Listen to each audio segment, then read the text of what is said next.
प्रलोभन। प्रलोभन और भय दो का त्याग तभी हो सकता है जब अध्यात्म का ज्ञान हो। अध्यात्म के बिना प्रलोभन और भय का त्याग नहीं हो सकता, और प्रलोभन और भय ये धर्म का पालन नहीं करने देते हैं।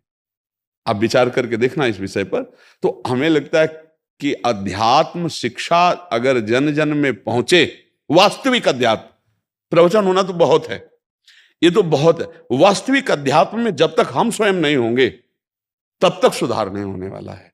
तो अध्यात्म का आप अपने अंदर प्रसार कीजिए और फिर बाहर प्रचार कीजिए। हमारी तो प्रार्थना आपसे यही रहेगी और जन समाज से ही रहेगी कि हम एक एक अपनी बुद्धि को अध्यात्म के द्वारा पावन करें और भय और प्रलोभन से हटे। प्रलोभन काम आदि दोषों में उतार देता है, नाना प्रकार के दुराचार प्रवृत्तियों में, और भय अगर हमारे अंदर हिम्मत है कर्तव्य का पालन करने की तो हमारी हिम्मत तोड़ देता है। वही सफल होता है जो भय और प्रलोभन दोनों का नाश करता है, चाहे भक्ति मार्ग में हो चाहे संसार मार्ग में हो, वही सुखी रह सकता है और धर्म का पालन कर सकता है। हमारा तो आंतरिक भाव यही है कि भय और प्रलोभन से बचा जाए, दूसरों को बचाया जाए, तभी अंदर सुधार हो सकता है। जैसे भय और प्रलोभन दोनों से आप बचे हुए हैं तभी हमारा बॉर्डर सुरक्षित है। अगर आप ग्रसित हो जाएंगे तो वहीं दूषित हो जाएगा। भय या प्रलोभन दोनों से अगर आप दब गए तो हमारा देश संकट में फंस जाएगा। तो अंदर ये बहुत जोर से हवा चल रही है भय और प्रलोभन की, कि अगर हम ऐसा करते हैं तो हमारा हमसे श्रेष्ठ अधिकारी है वो हमको निलंबित कर देगा। ऐसे हमारे सामने आए हैं विषय, तो हमें समाज का ज्ञान इस विषय आपसे ही तो होता है, क्योंकि हम समाज में तो घुसे रहे, समाज हमारे पास आती तो उससे पता चलता है जी जी। पर हम आपको धन्यवाद देते हैं कि आपकी सद्भावना बॉर्डर पर भी है और अंदर भी है, इसलिए हम आपको धन्यवाद देते हैं कि ये सद्भावना ही जगत मंगल करने के लिए पर्याप्त होती। सद्भावनाएं अगर जागृत हो जाए तो कलौ संघो शक्ति, ऐसे बहुत से सद्भावना वाले हों तो हम अपने आसपास सुधार कर सकते हैं। धन्यवाद सबकी, धन्यवाद। स्वामी गुजेशानंद जी रामकृष्ण मिशन से। राधे राधे महाराज। राधे राधे महाराज जी। वंदनीय पूज्य महाराज श्री, आपके चरणों में साष्टांग दंडवत प्रणाम। महाराज श्री, हमारे जीवन का लक्ष्य श्री कृष्ण विगत मानसः स्मत्सुखः, कैसे भगवान श्री कृष्ण हमारे मन को चुरा करके अपने चरणों में मन को रख दें। मुरारी पादार्पित चित्तवृत्ति। आज सत्संग में एक बात कही थी, ध्यान से जो सुनने के लिए बैठे होंगे वो पकड़ पाए होंगे। हमारी ममता में एक ताकत है, जो ममता शब्द है ना, इसमें बड़ी ताकत है कि इसको जहां स्थापित कर देते हैं उसके बिना हम रह नहीं पाते, और ये जहां लग जाती है उसके सानिध्य की मुझे अत्यंत जरूरत होती, चाहे वस्तु में, चाहे किसी व्यक्ति में, चाहे किसी स्थान में। जैसे आपसे ममता हो जाए तो बिछुरत एक प्राण हरि लेहि, फिर आपसे बिछुड़ना पसंद नहीं आएगा। अभी ममता हमारी श्री कृष्ण पादाम्बुज में अर्पित नहीं हुई, बात समझना। नहीं, वो ममता श्री कृष्ण को विवश कर देगी। ममता का जो प्रभाव है वो उन प्रभु को विवश कर देगा, और वो आपके बिना रह नहीं पाएंगे।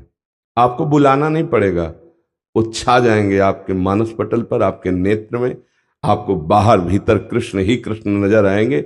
एक जरूरी बात है, हमारी ममता, वो खुद कह रहे हैं, सबकी ममता ताग बटोरी, मम पद मनहि बांधी बरी डोरी। अब देख लिया जाए, भगवान कह रहे हैं, बहुत गुप्त बात बता रहे हैं कि यदि मेरी ममता जो आपको दी गई है, शरीर और शरीर संबंधी भोग और शरीर संबंधियों में तुमने फैला दी है, तो तुम दुखी होगे, तुम जन्म मरण को प्राप्त होगे। अगर वही ममता जो मेरे द्वारा दी गई है मेरे चरणों में बांध दो, सब जगह जो फैला रखी है, तो आगे का जो विधान है, जहां जहां मेरा भक्त चरण रखे वहां वहां रखूं हाथ, पीछे पीछे मैं फिरूं कभी न छाणू साथ, भक्तन पाछे यो फिरत ज्यों बछरा संग गाय, बछड़ा पकड़ लो तो गाय रंभाती हुई आएगी। क्यों? ममता है उसको। प्रभु अहम भक्त पराधीनो अस्वतंत्र इव द्विज। क्यों? क्योंकि ममता प्रभु में समर्पित। प्रभु निर्मम है हमारे प्रभु को, क्योंकि वही है, दूसरा कोई है नहीं, तो किससे ममता करे? भगवान का भक्त भी निर्मम होता है। भगवान कह रहे अद्वेष्टा सर्वभूतानां मैत्रः करुणैव च निर्ममो निरहंकार। कहीं ममता है हमारी। अगर हमें हर समय श्री कृष्ण का अनुभव नहीं हो रहा, हर समय श्री कृष्ण के रूप माधुरी का पान मेरे मानस नेत्रों में नहीं हो रहा, तो मेरी ममता है।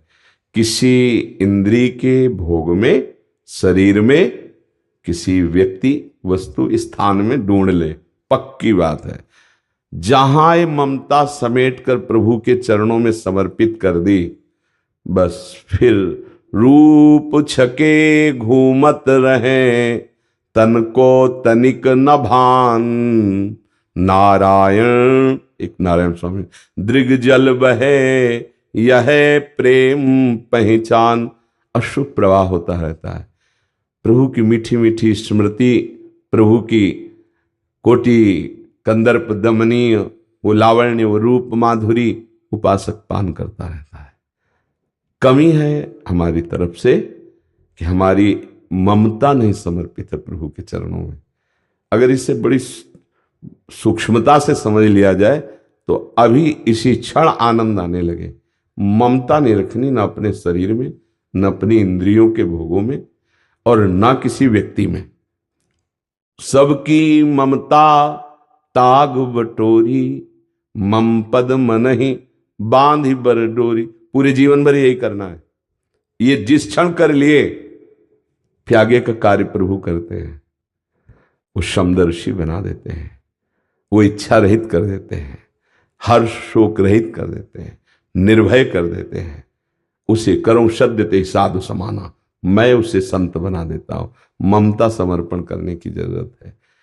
अगर ममता कहीं है तो दुख सुख का थप्पड़ लगेगा, पहचान है। अगर कहीं ममता है तो मान अपमान का बोध होगा। अगर ममता प्रभु के चरणों में समर्पित हो गई, फिर नहीं। फिर जब ममता ही नहीं तो सुख दुख किसको हो रहा है? फिर मान अपमान किसको? शत्रु मित्र समजानी, मान मान अपमान सम, दुख सुख लाभ न हानि, यह जो कृपा हरिवंश की। ममता जो प्रियालाल के चरणों में समर्पित होती है तो ये स्थिति पाई जाती है उसमें कि शत्रु मित्र में समान भाव उसका होता है। सुख दुख में, लाभ हानि में, मान अपमान में, निंदा स्तुति में समान भाव। क्योंकि जब शरीर से ममता हो तो निंदा स्तुति का प्रभाव पड़े ना। ममता तो चली गई प्रभु के चरणों में, अब क्या? अब जो बहुमान करे को मेरो किए बहुमानत ना ही बढ़ाई, और जो अपमान करे को केहू किए अपमान नहीं लघुताई। क्योंकि ममता ही नहीं शरीर में, ममता ही नहीं किसी से, निर्मम हो पर सबसे प्यार है। ये चमत्कार होता है भक्त का। वो निर्ममो निरहंकारा पर सबसे प्यार होता है। सब जीवन सो प्रीति भगवत भाव से, रीति निबाहत आपनी, रीति अपनी निष्काम, किसी से कोई स्वार्थ की प्रीति नहीं, निष्काम भाव से, भगवत भाव से सबसे प्रीति है, और किसी से ममता नहीं। ये बड़ा चमत्कार। प्रीति का व्यवहार सबसे, ममता किसी से नहीं, क्योंकि ममता सबके हृदय में विराजमान श्री भगवान को समर्पित हो गई। अब वो भगवान को देखकर व्यवहार करता है। निज प्रभु में देखे जगत, तब हमारे अंदर भगवदाकार वृत्ति आती है। कोई व्यक्ति रह ही नहीं गया सृष्टि में, कोई वस्तु नहीं रह गई, तो अनन्य चिंतन तभी तो होगा। अगर वस्तु, व्यक्ति, स्थान, कहीं कुछ ममता है तो उसका चिंतन होगा।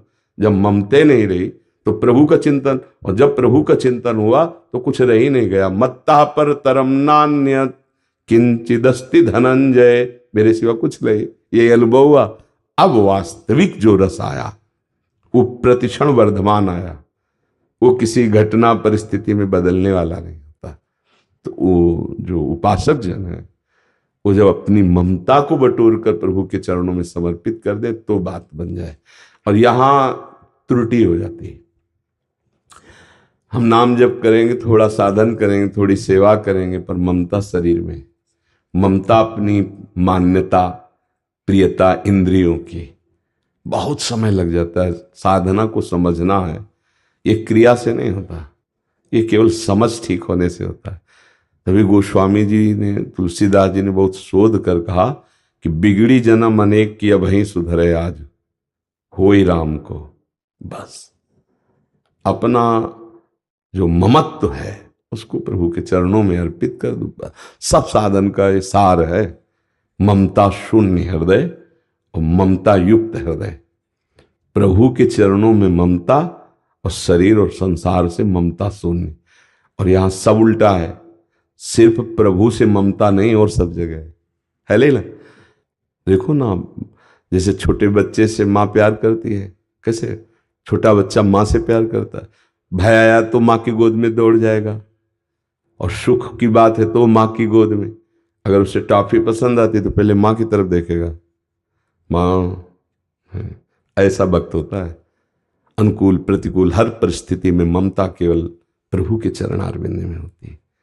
वो प्रभु की तरफ देखता है। अभी हमारी प्रभु से ममता शून्य और सब ममता है, और उपासक की समस्त जगत से ममता शून्य। निर्ममो निरहंकारा तो सम दुखा सुखा क्षमी, क्षमावान सुख दुख में समान भाव, किसी में कोई दोष दर्शन नहीं, करुणा मैत्री का सबसे व्यवहार, और कहीं ममता अहंकार नहीं।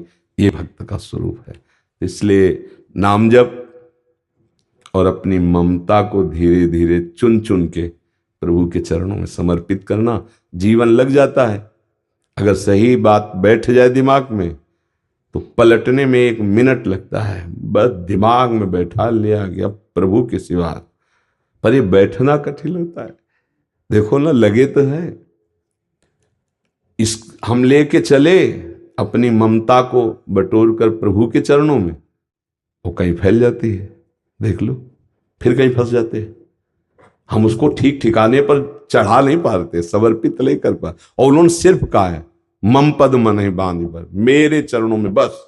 अब हम लेके चलते, जैसे मान लो अपने लोग संत भाव में निकले, कोई गृहस्थ हो या विरक्त, ममता तो देनी पड़ेगी प्रभु के चरणों में। जैसे अपने लोग चले तो विविध प्रकार की समाज, विविध प्रकार के उसमें फंस जाते हैं। पहले सीधे जो पूजा सामग्री लेके निकले हो ममता, वो प्रभु के चरणों में समर्पित करो, अर्थात परिपक्व अवस्था, किसी भी द्वंद्व का कोई प्रभाव नहीं। अब प्रभु स्वरूप समाज में उतरो, कोई फर्क नहीं पड़ेगा। पर वो विविध प्रकार के मान सम्मान की ऐसी प्रीता होने लगती है, विविध प्रकार का लोक व्यवहार ऐसा होने लगता है कि वो ममता जहां ले जाके समर्पित करें वो फिर फिसल जाती है। मतलब पुत्र में नहीं तो शिष्य में सही। बड़ा विचित्र खेल है ममता का। अगर वहां तक नहीं पहुंची तो फिसल के कहीं भी लग सकती है, कहीं भी। मतलब एक ईंट में भी ममता हो सकती है, कहीं भी ममता, कमंडल में हो सकती है, लंगोटी में हो सकती है, हिरन के बच्चे में हो गई, हिरन बनना पड़ा। इसको पहला काम कि सीधे अपने आराध्य देव में, वो कोई बिरला ही होता है जो लक्ष्य में जाके ममता समर्पित कर दे। नहीं, इतना मनोरंजन है, लक्ष्य तक पहुंच नहीं पाता।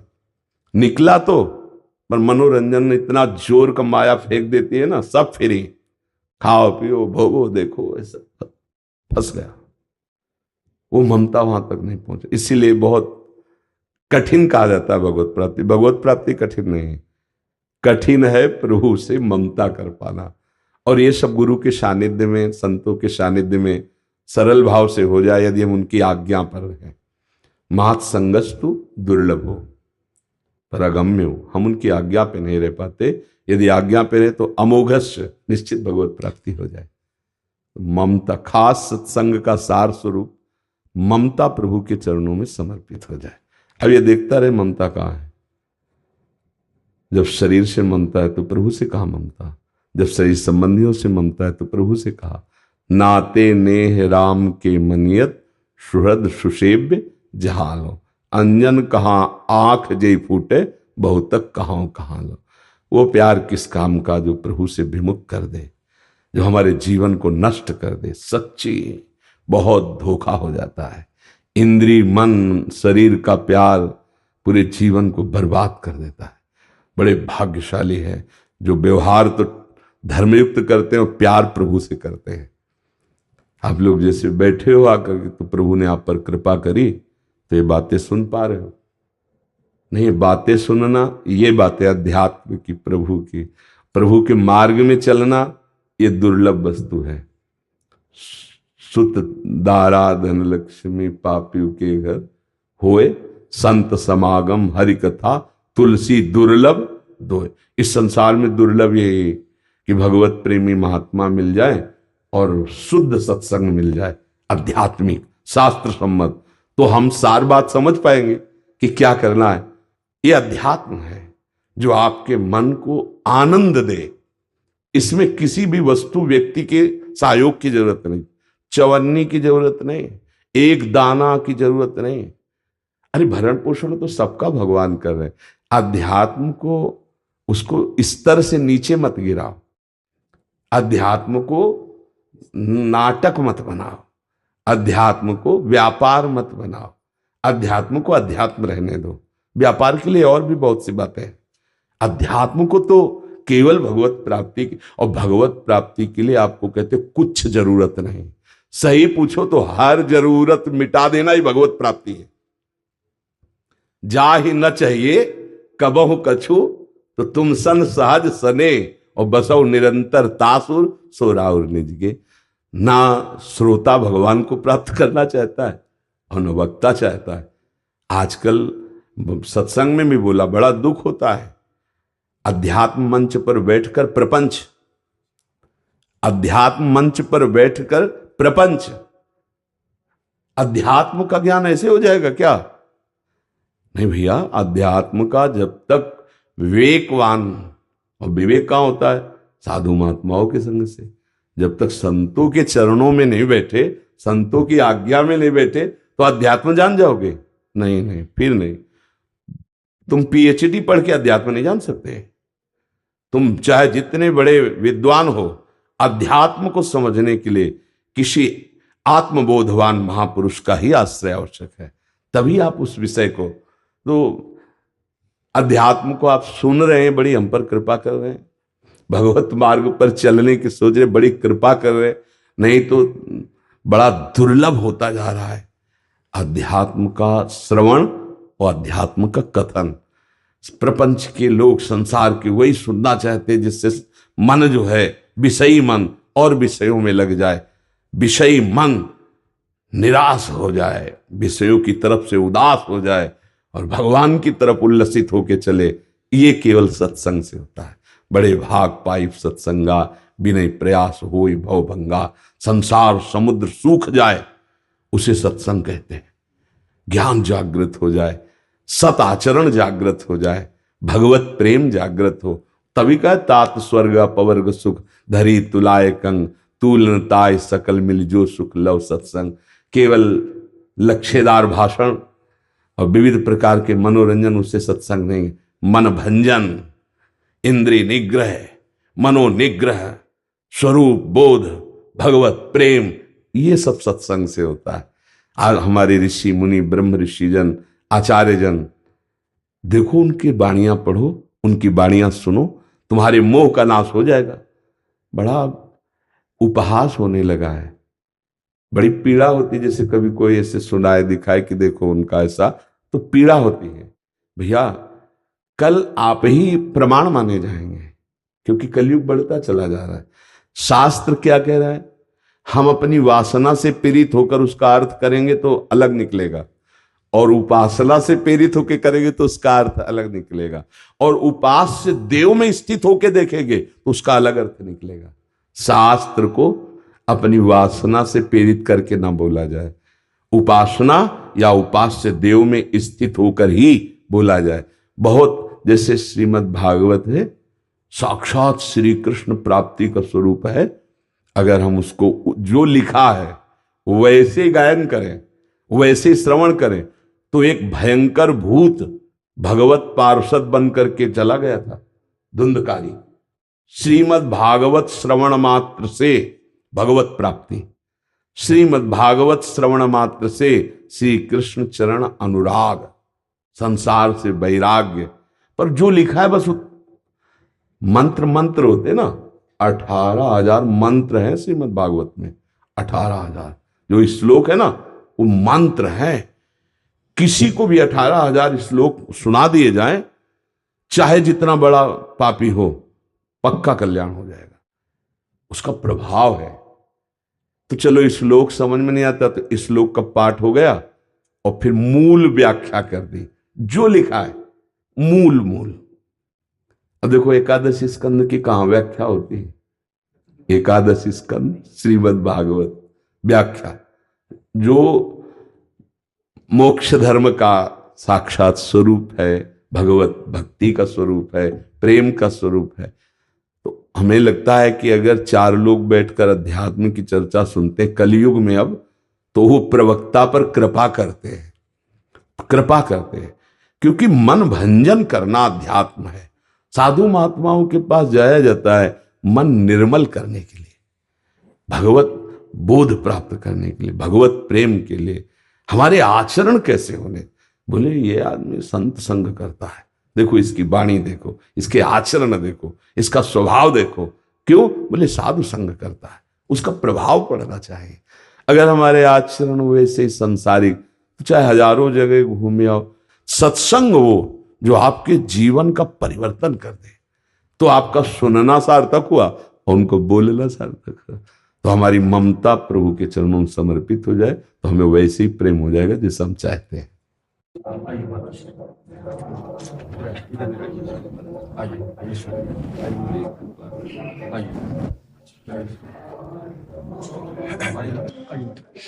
लाओ सब संतों को लाल वाली प्रसादी लोई उड़ा, संतों सफेद में जो सेवा में सफेद वाली उठा दे।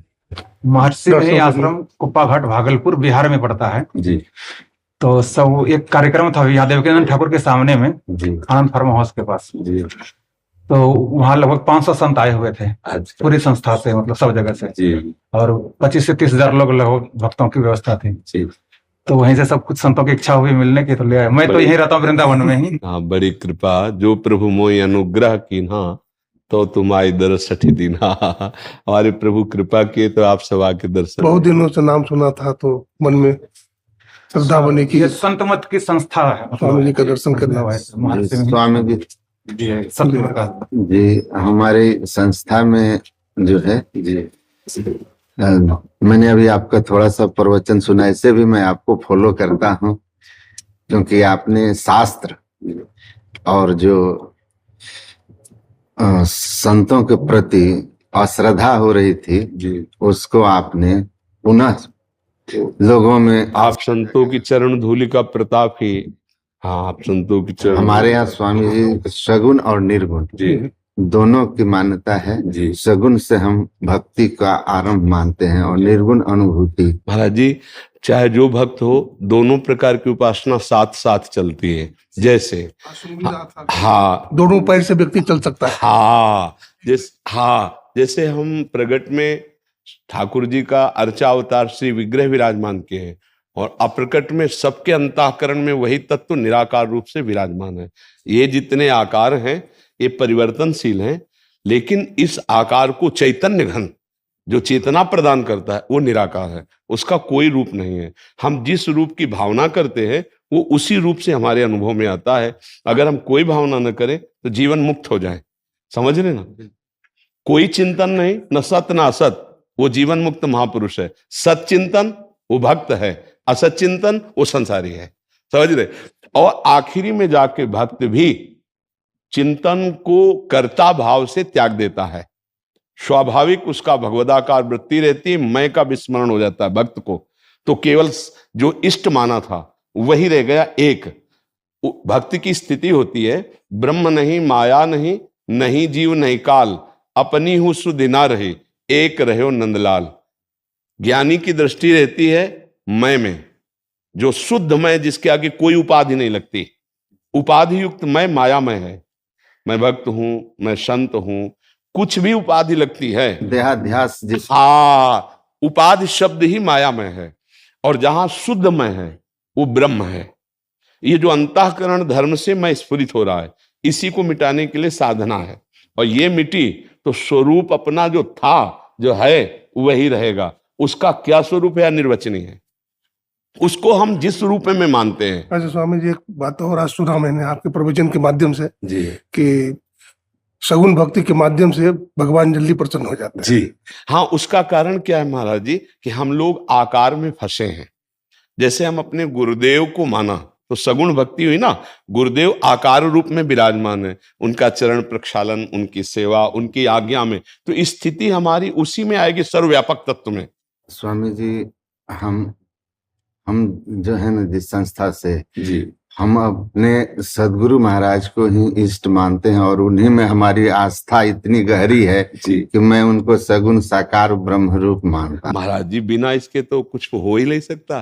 किसी भी मार्ग का प्रतीक हो, किसी भी मार्ग का प्रतीक हो, जैसे अपने सदगुरुदेव भगवान हैं तो हम उन्हें अपनी लाडली मानते हैं। मेरी प्रिय लाडली करुणा करके अपने प्रेम का परिचय देने के लिए मेरे जैसा रूप धारण करके मेरे से संभाषण कर रहे हैं।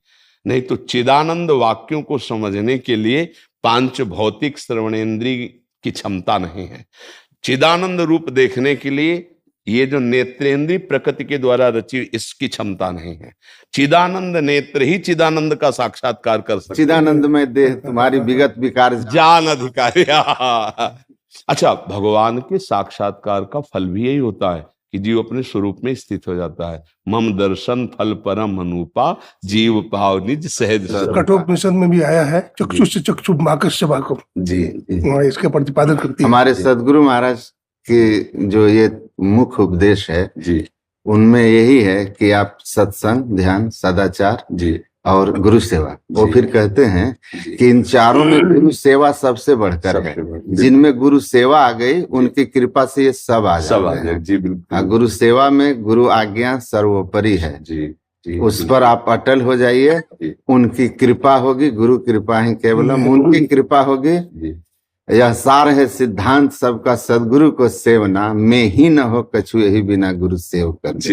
समाधि के संबंध में स्वामी जी क्या विचार है? समाधि किस रूप में, संप्रज्ञात या संप्रज्ञात? हाँ, यदि संकल्पित समाधि हो रही है तो विशेष महत्वपूर्ण नहीं है। अगर संकल्प रहित असंप्रज्ञात विचक्षणा समाधि, जिसमें किसी भी तरह का कोई भी सत असत चिंतन नहीं है, जिसमें ना समाधि करता है ना समाधि भंग होगी, वो चलते फिरते भी समाधिस्थ रहता है, स्वरूप में स्थित रहता है। आखिरी लक्ष्य यही है, तुरिया से अखंड अतीत शोधि फिर हाँ, अखंड। हाँ, आखिरी लक्ष्य जो हम कुछ घंटे के लिए संकल्पित समाधि करते हैं, इसके बाद प्रकृति में आना होता है। लेकिन अभ्यास के द्वारा हमारी प्रकृति में स्थिति ही ना रहे, निरंतर स्वरूप स्थिति में आ जाए, इसके लिए गुरु कृपा ही केवलम। इसके लिए हाँ, इसमें कोई साधन पद्धति विशेष कार्य नहीं करती, इसमें गुरु कृपा कार्य करती है। जैसे उपनिषदों में भी आता है कि नायमात्मा प्रवचनेन लभ्या न मेधया न बहुना श्रुतेन, यही साधन तो है, स्वरूप बोध के यही साधन बताए गए हैं। लेकिन कह रहे नहीं, आत्मा जिससे वर्ण करती है, आत्मा वर्ण गुरुदेव, जो हमारे आत्मबोध कराने के लिए हमारे ही आत्मस्वरूप हमारे सामने साकार रूप धारण किए हैं, वो सिर्फ हमारी ही आत्मा है। वो हमको अपने स्वरूप का बोध कराने के लिए गुरु रूप में विराजमान है। और जब बोध हुआ तो द्वैत खत्म हो गया। जो गुरुदेव वही शिष्य, उसमें किंचन मात्र भी अंतर नहीं रह तुम गया। में निज में भेद बुद्धि को जो सकते हैं मिटा, तुम वही वह में, तुम्ही में ही प्रश्न पुनि रहा। चिदानंद रूपम शिवोहम शिवोहम। हाँ, बिल्कुल परम सत्य, इसमें कोई संशय नहीं है। आराधना के द्वारा सवाल हल होता है। मानी संख्या साकार, सवाल हल हुआ, वही है, एक है, दो है नहीं, अद्वैत स्थिति है, सबकी अद्वैत स्थिति है। भक्त में जैसे गोपी जन है, स्वयं का विस्मरण किए, जित देखो तित श्याममयी, वो स्थिति बता रहे, कान भय प्राणमय और प्राण भय कान में, हिय में ना जान पड़े कान है कि प्राण है। मन कृष्णाकार, बुद्धि कृष्णाकार, चित्त कृष्णाकार, अहम कृष्णाकार, देह की विस्मृति, इसी का तो नाम ब्रह्मबोध है। और वो कह रही न खल गोपिका नंदनो भवा नखिल देहिना मंतरात्मदिक। मैं जानती हूं आप केवल यशोदा नंदन नहीं, सबकी आत्मा है आप, जो सब चराचर जगत दिखाए उसकी आप आत्मा है। आत्मबोध भक्त को स्वाभाविक हो जाता है, चाहे वो गुरु भक्त हो या इष्ट भक्त हो। इष्ट भक्त में जैसे हमने नाम लिया सिया राम जी, राधे श्याम जी, भगवान शिव, उमा पार्वती, जो भावना करो ये सब वही आत्म तत्व है। किंच सर्वम खलमिदम ब्रह्म ने नानास्ति किंचन ईशावास्यमिदम सर्वम यत् किंच जगत्याम जगत। कहीं से भी शुरू हो जाओ, ईमानदारी से गुरु वाक्यों का पालन करो, वहीं पहुंच जाओगे। ऐसा नहीं होता कि भक्त अज्ञानी होता है, संपूर्ण बोध होता है, संपूर्ण बोध। प्रारंभिक भक्ति की बात नहीं कहते। हमारे सदगुरु महाराज कहते हैं जी, भक्त और ज्ञानी में इतना अंतर है कि भक्त भगवान को अपने से अलग मान के चलता है और ज्ञानी अपने को हम ब्रह्मास्मि ऐसा मान के साधना करता है। लेकिन अंत में भक्त और ज्ञानी दोनों उसी अवस्था में पहुंचते हैं जहां भक्त वो और भगवान एक, त्रिपुटी का अंत हो जाता है। दृष्टा दृश्य दर्शन दोनों का अंत हो जाता है। गीता जी में एक श्लोक है, ब्रह्मभूता प्रसन्नात्मा न सोचते न कांक्षते समा सर्वेषु भूतेषु मद भक्तिम लभते पराम। दोनों की स्थिति एक होती है, न सोचते न कांक्षते, और ब्रह्मभूत दोनों होते हैं। एक बार जिससे हनुमान जी से वशिष्ठ जी ने प्रश्न किया कि आप कौन हैं, तो ये लगा कि हनुमान जी महाराज ने विचार किया कि वशिष्ठ जैसे महामुनि प्रश्न करने का मतलब कोई गूढ़ता है, तो उनका शरीर भाव से दास हूं, जीव भाव से अंश और अंशी वंशी, तदुदासोऽस्मि जीव दृष्टया तदंश का आत्मदृष्टया तोयवाहम इति में निश्चित। ये हर व्यक्ति की स्थिति होती है जो उच्च अवस्था को प्राप्त होता है। अब बताओ उसमें भेद का है। एक जिज्ञासा है स्वामी जी, मध्वाचार्य का जो द्वैतवाद है जी, वो जीव और ब्रह्म की सत्ता दोनों मानते हैं। जी। आज शंकर का अद्वैतवाद है जो केवल ब्रह्मवादी है, ब्रह्म की सत्ता मानते हैं।